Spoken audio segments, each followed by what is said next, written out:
এই যে চিংড়ি মাছ আগের দিন যে আনা হয়েছিল সেই চিংড়ি মাছটা ততক্ষণে যে আলুটা কেটে নিই বলে দিয়েছি যে যখন ভাজা হয়ে যাবে তুই নিজে নিজে উঠে যাস।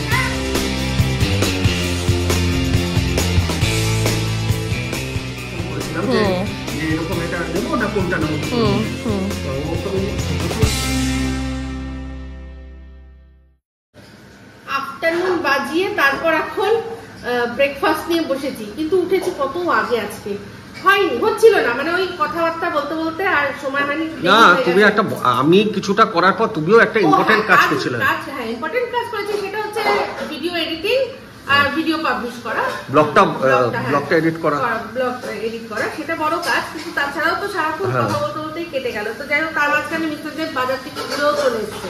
তো এখন আমরা নিয়ে বসেছি পরোটা আর তার সাথে হচ্ছে গিয়ে ফুলকপি আলু ভাজা আর তার সাথে চা। ঠিক আছে, আজকে রান্না যেটা হবে সেই জিনিসটা আমার অনেক দিন থেকে খাওয়ার ইচ্ছা, আর অনেক দিন ধরে আমি খাবো খাবো করে হচ্ছিল না। তো আজকেও প্রায় না হওয়ার মতনই অবস্থা। তারপর মিস্টার দেব বললো যে যা তুমি ব্রেকফাস্টটা বানাও, আমি গিয়ে টক করে নিয়ে আসছি, এই সময় তো খাবে বলে নিয়ে এসছে। তো সেটা কি বলছিস, কি তোর কি দাবি? হ্যাঁ, তোর সাহস তো কম না, তুই আমার ভাউ করে বকিস? বকছে না, হ্যাঁ ওই দেখো, তুমি তো আমার সাথে এগুলো করো না, তুমি তো বাবার সাথে করো, তুমি হঠাৎ আমার সাথে এসব করছো কেন? আজকে সেটা আমি তো, তুমি জানো এসব মা মানে না, আমার সবকটা ছেলে মেয়ে একটাই জিনিস জানে, মা মানে না। জাহাপুর তো মুখেই বলে কিছু, ওর বাবা যখন কিছু দেওয়ার হয় বা না দেওয়ার হয় তখন বলে মাকে বল, তো টাপুর বলবে কি তুমি দাওয়ার হলে দাও, ডাইরেক্টলি বলো, মায়ের কাছে কেন পাঠাচ্ছ, মা মানেই তো না। যাই বলতে টাপুর আমাকে এটা না, ওটা না, সেটা না, শুরুতে। তো যাই হোক, আর গোগো সেজন্য আমার কাছে এইসব আবদার করে না, সব বাবার সাথে। তো হাই, আমি ইপসিরা, সবাইকে আমাদের চ্যানেলে স্বাগত জানিয়ে শুরু করছি একটা নতুন ব্লগ। অলরেডি শুরু করা হয়ে গেছে, তো সঙ্গে থাকুন, দেখতে থাকুন, আশা করি ভালো লাগবে। তো এই যে রান্না বসিয়ে দিচ্ছি, কারণ আজকে তাড়াতাড়ি করে রান্না করে আবার মাকে পাঠাতে হবে, কারণ কালকে রাত্রে যেহেতু আমরা হুট করে মিস্টারদের তো জানাইনি, হুট করে নিয়ে চলে গেল মেলায়, তো সেই জন্য আমি আর কালকে দেওয়া হয়নি আজকে দুপুরের খাবারটা। তো এখন আমাদের রান্না হবে হচ্ছে গিয়ে কাতলা মাছ। এটা একদম জ্যান্ত কাতলা মাছ। আমি তানজিলা ধুয়ে দিল, দিয়ে বললো বৌদি এখনো গায়ের ওই যেটা থাকে না একটা পিচ্ছিল পিচ্ছিল, হ্যাঁ ওইটা এখনো কাটেনি, বলে একদম জ্যান্ত মাছ। আর এই হচ্ছে অনেক দিন আমি খাইনি, এটা হচ্ছে পুঁই মিটুলি।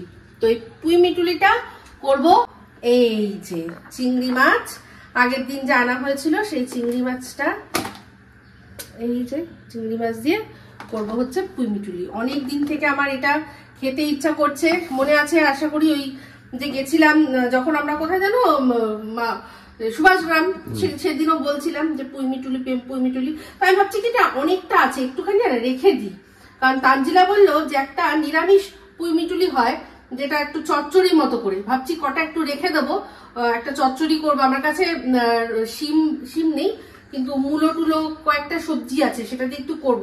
তো একদম এক মুঠ একটু বাঁচিয়ে রেখে দিচ্ছি, আর বাদ বাকিটা করবো হচ্ছে গিয়ে ইয়ে দিয়ে, চিংড়ি মাছ দিয়ে। তো মাছে নুন হলুদ মাখাচ্ছি।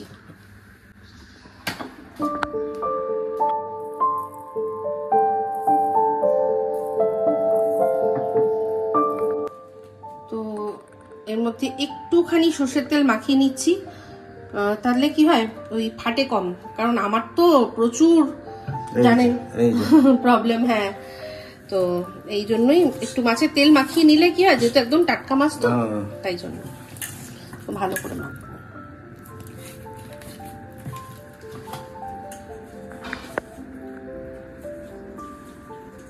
হ্যালো গাইস, 11 দুগুণে 22, আমি মাছ ভাজতে শুরু করে দিয়েছি, একটা মাথা দিয়ে দিলাম। তো আমার খুব ভয় লাগে, মাথা তুই ভাজতে থাক, নিজে নিজে উল্টে যাবি, হ্যাঁ আমি যাই, ততক্ষণে গিয়ে আলুটা কেটে নিই। আমার তো খুব ভয় লাগে এই মাছ মানে কুটু ফাটু করে যে আমার চারদিক পুড়িয়ে দেয়, তো মাছটাকে বলেছি, মাথাটাকে আমি বলে দিয়ে এসেছি যে যখন ভাজা হয়ে যাবে তুই নিজে নিজে উল্টে যাস। হ্যাঁ, নিজে নিজে উল্টে যাস, উল্টে যাবে। ততক্ষণ আমি একটু আলুটা কেটে নিই। হ্যাঁ, পুঁই মিটুলি ছাড়িয়ে নিলাম, আগেই ধুয়ে নিয়েছিলাম, মানে ছোট ছোট করে কুচি করে নিয়েছি। এখানে পুঁই মিটুলিতে দেওয়ার জন্য একটা আলু নিয়েছি, একটা পেঁয়াজ নিয়েছি, একটুখানি রসুন নিয়েছি। আর ততক্ষণে মাছগুলোকে বলেছিলাম, মাছ সব নিজে নিজে উল্টে গেছে, মাছ নিজে নিজে উল্টে গেছে। হ্যাঁ, তো ওই যে ভাজা মাছটা উল্টে খেতে জানি না শোনাচ্ছে না, তো এখন নতুন জিনিস হয়েছে একটা আবিষ্কার, সেটা হচ্ছে মাছ দেবেন নিজের থেকেই বলবেন যে এই টাইম বুঝে তুই পিঠ হয়ে নিজে নিজে ভাজা হয়ে যাবি, তো সেরকম হয়ে যাবে। ঠিক আছে, তো যাই হোক, উঠি এবার করি এটা। মিস্টার দেব আমাকে হেল্প করে দিয়েছে, মাছটা ভেজে দিয়েছে। কারণ হচ্ছে গিয়ে জানেন, ওই একটাই কারণ, বললো আমি আছি যখন তাহলে মাছটা আমি ভেজে দিই, তারপর তুমি যা করার করো। ঠিক আছে। তো ভিডিওর মধ্যে এর আগের যে অংশটুকু শুনলেন বা যে দেখলেন যে কথাগুলো, আমি জানি যারা আমার নতুন ভিউয়ার্স রয়েছেন তারা কিন্তু বুঝবেন না, শুধু নতুন না পুরনো অনেকেই বুঝবেন না, যারা কিনা এই বিষয়টা কোন কনটেক্সটে আমি করেছি সেটা জানবেন। তো একটু ছোট করে বলে দিই, এখানে ওয়াইটিতে এখন অনেক এমন ভিউয়ার মানে ব্লগার রয়েছে যারা দর্শকদের বোকা ভাবে, সেই জন্যই এই অংশটুকু করা। তো যাই হোক, দেখছেন যে অলরেডি কিন্তু পুঁই মিটুলি বসিয়ে দিয়েছি। তো পুঁই মিটুলি আর চিংড়ি মাছটা আমি আগে একটু হালকা করে তেলের মধ্যে টেলে নিয়েছিলাম, টেলে নিয়ে তারপর রান্না করেছি। আমার একদম চিংড়ি মাছ দিয়ে রেডি হয়ে গেছে।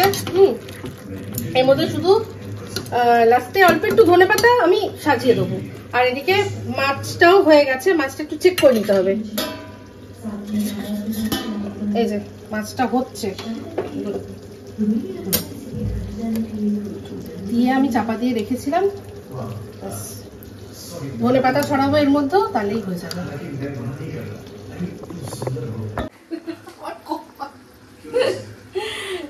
একটুখানি খেলাম। তো যাই হোক, রান্না এখনকার মতো ইতি, এটা তো বন্ধই করে দিলাম। ঠিক আছে, আর ওটাও বন্ধ করে দেবো। এটার মধ্যে একটুখানি জাস্ট সাজানোর জন্য ধনে পাতা লাগে না, পুঁই মিটুলিতে না দিলেও চলে, তা এটা একটু সাজানোর জন্য, একটু দেখতে ভালো লাগবে তাই দিলাম। এই যে খেতে বসে পড়েছি, দেখিয়ে দিই। এই হচ্ছে আমাদের মাছের ঝোল, যার মধ্যে থেকে মাকে পাঠিয়ে দিয়েছি, রনু খেয়ে নিয়েছে, এবার আমরা খাবো। আর এই হচ্ছে পুঁই মিটুলির চচ্চড়ি, এটা দিয়েই আজকে আমি ভাত খাবো সব। কি হলো, রিল্যাক্স করা হচ্ছে? গোগো, আয় গোগো, মিষ্টি খাবি, মিষ্টি খাবি মানে। রাতের রান্না বসালাম, বসিয়ে দিয়ে তারপর মনে হলে আপনাদের সাথে শেয়ার করি। এখন রাতে রান্না করছি খিচুড়ি।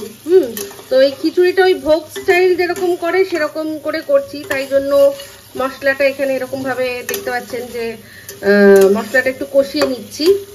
আর এখানে এই যে দেখুন, এখানে কি যেন বলে এটাকে, মুগ ডালটা ভেজে নিয়েছিলাম, আর এই কি যেন বলে ডালটা, চালটা মানে গোবিন্দভোগ চালটা, ওটা ধুয়ে জল ঝরিয়ে রেখেছিলাম। তো এখন একসাথেই মিশিয়ে দিয়েছি, আলাদা আলাদা করে দিলেও হয়। আর এখানে তেল দিয়েছি, তেলের মধ্যে দিয়েছি হচ্ছে গিয়ে তেজপাতা আর গোটা জিরে আর একটুখানি গোটা গরম মশলা। আলু 4টে দিয়েছি আর টমেটোটা দিয়েছি, টমেটো দিয়ে ভালো করে ভেজেছি। তার মধ্যে দিয়েছি আদা ঘষে, কাঁচা লঙ্কা এরকম এরকম করে কেটে দিয়েছি। আর গুঁড়ো মশলার মধ্যে দিয়েছি হলুদ, কাশ্মীরি লঙ্কার গুঁড়ো আর জিরে গুঁড়ো। ঠিক আছে, এবার এর মধ্যে দিয়ে দেবো এই যে চাল ডালটা, দিয়ে এটার সাথেও একটু ভালো করে আগে কষিয়ে নেবো। ঠিক আছে, দিয়ে দিয়েছি। এবার এটাকে কষাবো। এটার মধ্যে একটা জিনিস মিস করছি, কি বলুন তো, সেটা হচ্ছে ফুলকপি। এই ধরনের যে খিচুড়ি, তাতে মানে শীতকালীন খিচুড়িতে ফুলকপিটা মাস্ট। তো যাই হোক, ফুলকপি ছিল না, তাই ফুলকপি দিতে পারলাম না। ভোগ স্টাইল যে খিচুড়িটা রান্না করা হয় তার মধ্যে কিন্তু মশলার সাথে চাল আর ডালটাকে কষিয়ে নেওয়া হয়। আর আরেকটা হচ্ছে গিয়ে চাল ডাল ভালো করে আর কি একসাথে ফুটিয়ে তারপর সোমবার দিয়ে দেওয়া, ওটা একটা আলাদা স্টাইল আর এটা একটা আলাদা স্টাইল। এরকম ভাবেও করে দেখতে পারেন। ভুনা খিচুড়ি যেটা হয় সেটাও এরকম হয়। আর যদি এটার মধ্যে ফুলকপি দিতে হতো তাহলে ফুলকপিটা আগে একটুখানি ভেজে তুলে রেখে পরে তারপর মেলালে হবে, নালে ফুলকপি একদম হারিয়ে যাবে। তো যাই হোক, এখন আমি এটাকে ভালো করে কষাবো, কষিয়ে জল গরম বসিয়েছি, গরম জল দিয়ে দেবো, দিয়ে নুন দিয়ে চাপা দিয়ে দেবো। তারপর সব সিদ্ধ হয়ে গেলে তারপর লাস্টে চিনি দিয়ে আর অল্প একটু ঘি, অল্প না ভালো মোটামুটি ঘি দিয়ে, নাহলে তো মিষ্টি দেবে চলবে না, ঘি গরম মশলা দিয়ে নামিয়ে নেবো, ঠিক আছে? তো আর তার সাথে হচ্ছে গিয়ে আমাদের খাওয়ার জন্য আছে এই আলু তো রয়েছে, আর তার সাথে রয়েছে হবে হচ্ছে গিয়ে ডিমের অমলেট, ঠিক আছে? ডিমের অমলেট আর খিচুড়ি আজকে আমাদের রাতের মেনু। আর রনুর জন্য মাছ রয়েছে, কালকে মানে আজকে দুপুরবেলা মাছ করেছিলাম, ভাত রয়েছে, ওকে মাছ ভাত খাইয়ে দেবো, কারণ ওই খিচুড়ি খাবে না।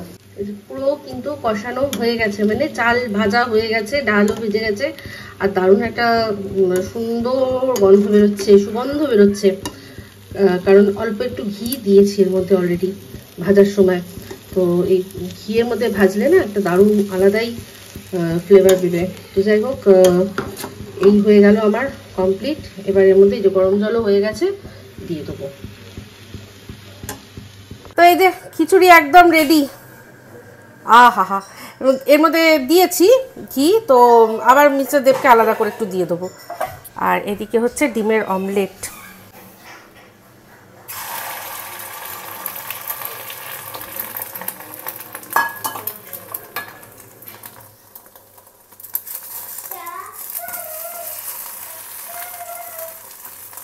তো একদম জমে কি নাকি শীতের রাতে।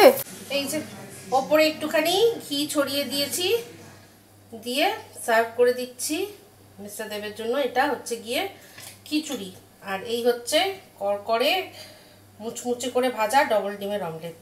ব্যাস। Good morning. আজকে সকালবেলা ব্রেকফাস্টের জন্য সব অর্ডার করেছে মিস্টার দেব, ঠিক আছে?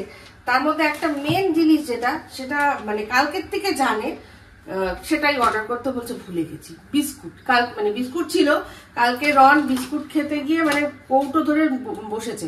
ওকে অন্যান্য সময় কি হয়, ভেঙে ভেঙে দিই না, চলবে না, ও কৌটো নিয়ে বসবে। তো সেই কৌটো নিয়ে বসে পুরো কোনোভাবে মনে হয় পড়ে গেছে, সব বিস্কুট মাটিতে পড়ে গেছে। তো সেই জন্য সব ফেলে দিতে হলো। তো আমি তখনই জানে যে বিস্কুট আনতে হবে, বলে মাথায় নেই। সব এনেছে, ব্রেড এনেছে, এদিকে চাউমিন, মানে অপশন রেখেছে সব। আচ্ছা, চা পাতাটা যখন অর্ডার করা হলো তখনও তো মানুষের চায়ের সাথে বিস্কুটটা তো মানে জড়িয়ে রয়েছে। একদম মাথাতে সিরিয়াসলি নালে কেন অর্ডার করবো না, আমার মাথা থেকেই উড়ে গেছে। মানে মাথায় থাকে কি, মাথায় তাহলে এগুলো কি করে? ও মাথায় কি থাকে? হ্যাঁ মাথায় কি থাকে সবসময় তুমি। আমিও মানে ভুলভাল প্রশ্ন জিজ্ঞাসা করি। তো যাই হোক, এখন আমাদের ব্রেকফাস্টে তাহলে ব্রেড, শশা আছে না? শশা আছে মনে হয় না? ওই শশা যেরকম করি, শশা কেটে দেবো, তারপর হচ্ছে গিয়ে পেঁয়াজ টমেটো কেটে দেবো, আর তার সাথে সাথে একটু ডিম আর আলু সিদ্ধ বসিয়ে দেবো। এই আমাদের খুব ভালো ব্রেকফাস্ট হয়, আর অনেকক্ষণ পেটে থাকে। আজকে দুপুরে রান্না বান্নারও কোনো ঝামেলা নেই। কালকে যে মাছ করা হয়েছিল সেটা রয়েছে, পুঁই মিটুলি করা হয়েছিল সেটা রয়েছে। তো ও বলা হয়নি তো পুঁই মিটুলিটা কেমন খেয়েছিলাম। আমি খুব ভালো খেয়েছি। মিস্টার দেবের মনে হয় না, আমার ভালো লেগেছে। আমার আমি কি বললাম, আমার এক্সপেরিয়েন্স নেই পুঁই মিটুলির। এর আগের বার যখন করেছিলাম, হ্যাঁ ওই অনেকদিন আগে করেছিলে তো। আমরা পুঁই মিটুলি আমি আমাদের বাড়িতে হতো না কোনোদিন, সেকেন্ড বার খেলাম। এর আগে একবার খেয়েছিলাম, তখন আমি ভাজা ভাজা করেছিলাম, চিংড়ি মাছ দিয়ে জাস্ট ভাজা করেছিলাম। আর এখন এবার ওই একটুখানি আলাদা রকম, মানে ওই একটু পেঁয়াজ রসুন টসুন সব দিয়ে করেছি, তাই জন্য যাই হোক ভালো লেগেছে খেতে। আমার তো বেশ ভালো, আমি তো ওটা দিয়েই বেশি ভাত খেয়েছি। তো যাই হোক, এখন এটা করি, করে তারপর আসছি। তো ব্রেকফাস্ট তো সব ব্যবস্থা করব, সেটা করতে দিয়ে এসে ভাবলাম ব্লগটা এন্ড করি, কিন্তু তার আগে আপনাদের সাথে একটা জিনিস শেয়ার করি। তো মিস্টার দেব আমার জন্য দুটো জিনিস নিয়ে এসছে, তো সেটা আমি ব্যবহার করব। তার আগে আপনাদের একটু দেখিয়ে নিই জিনিসটা কি। তো দেখাই আগে। এই দেখুন, এটা হচ্ছে অরিফ্লেমের cold cream, essentials cold cream. আর তার সাথে এটা হচ্ছে অরিফ্লেমের টেন্ডার কেয়ার। তো কোল্ড ক্রিমটা আমি কোনোদিনও ব্যবহার করিনি, কিন্তু টেন্ডার কেয়ার যে জিনিসটা এটা আমি ব্যবহার করেছি। এটা প্যাকেজিংটা চেঞ্জ হয়েছে, আগে এটা পুরোটাই একটা বেবি পিঙ্ক কালারের ছিল। এটা ভীষণ ভালো প্রোডাক্ট, আর সবসময় অরিফ্লেমের প্রথম থেকেই এই জিনিসটার দামটা খুব হাই।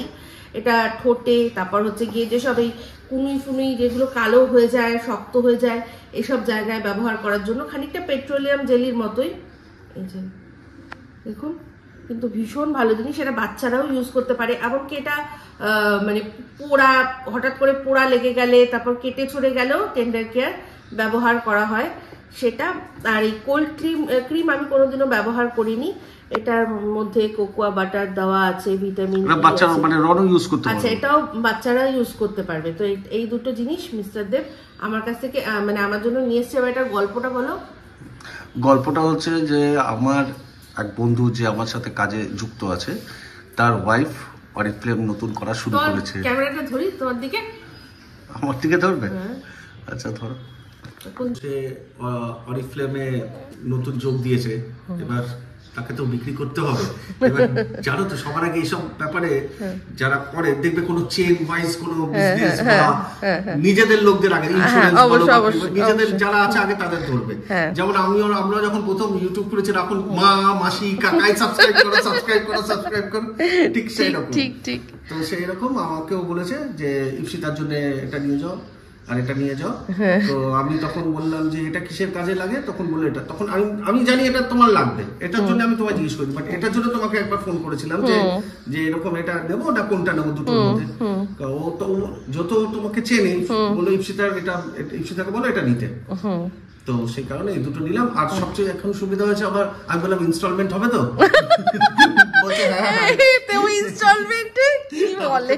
আমি বলছি যে ইনস্টলমেন্টে দেবে তো, হ্যাঁ হ্যাঁ। আমি বলছি ঠিক আছে। ওকে বললাম তাহলে আর তোমার মেকআপের কোনো প্রবলেম হবে না, তুমি শুধু বলবে আমি এনে দেবো। সিরিয়াসলি ইনস্টলমেন্টের কথা বলেছো তুমি? হ্যাঁ, দেখো আমি কেন বলছি কথা বলছি ইনস্টলমেন্ট, এই কারণে বলেছি অরিফ্লেমের জিনিসগুলো তো অনেক দামি, এটা তো মানো। আর শুধু তাই না, দামি হলে কি হবে, এগুলো অল্পতে কাজ দেয়। এইবারে যেমন এইটার দামই হচ্ছে মানে সে কভারে লেখা ছিল, মানে বক্সে লেখা ছিল 359, ও আমার ডিসকাউন্টে 2 করে দিয়েছে। আচ্ছা আচ্ছা। এবার যে ও কত ডিসকাউন্টে করেছে আমি জানি। তো এবারে ধরো 4টে প্রোডাক্ট 5টা প্রোডাক্ট দিলে 1500 টাকা হলো, তো 1500 টাকার মধ্যে মনে করো 1000 টাকা দিয়ে দিলাম, আবার 500 টাকা আবার একটা যখন নেবো 500 টাকা দিয়ে দেবো। এই হচ্ছে বিজনেস মেন্টালিটি। ঠিক জায়গা মতো কাজ করবে, এটা এগুলো রক্তে রয়েছে। বিক্রি হলো আর আমারও হয়ে গেল, দুজনের সুবিধা। বেশ ভালো। তো যাই হোক, বলে দিয়ে মানে যার কথা হচ্ছে সে শখে করছে, মানে তার এইটা দিয়ে কিছুই নয়, শখে নিজের ইচ্ছার জন্য নিজেও প্রোডাক্ট কিনবে। এবার একার জন্য কিনবে না, তারও 2-1 জন্য নিয়ে এরকম একটা বিজনেস কোনোই। হ্যাঁ নিশ্চয়ই, ভালোই আছে, অসুবিধা নেই। তো যাক, চলুন। তো এই তাহলে তুমি ব্লগটা শেষ করো আজকে। আমি ব্লগ শেষ করবো? হ্যাঁ আচ্ছা ঠিক আছে। তো ব্লগটা এখানেই শেষ করলাম। ভালো লাগলে লাইক শেয়ার, কালকে সিনেমাটা দেখছিলাম না, সাবস্ক্রাইব কি বলে, ধাক। হ্যাঁ ওকে বলতে যে লাইক শেয়ার সাবস্ক্রাইবটা উচ্চারণ এখন অনেক সাবস্ক্রাইব বলতে পারে না, সাবস্ক্রাইব বলতে পারে, যে লাইক শেয়ার এন্ড সাবস্ক্রাইব করে দেবেন। হ্যাঁ, আর কি করবে? আর হ্যাঁ বলো তো, চলতে হ্যাঁ ফ্রেন্ডস, হ্যাঁ দুয়া মে याद रखना। আরেকজন ঘুমোচ্ছে এখনো। ঠিক আছে চলুন फ्रेंड्स, तो भी ये टेकना सब्सक्राइब टू आवर चैनल,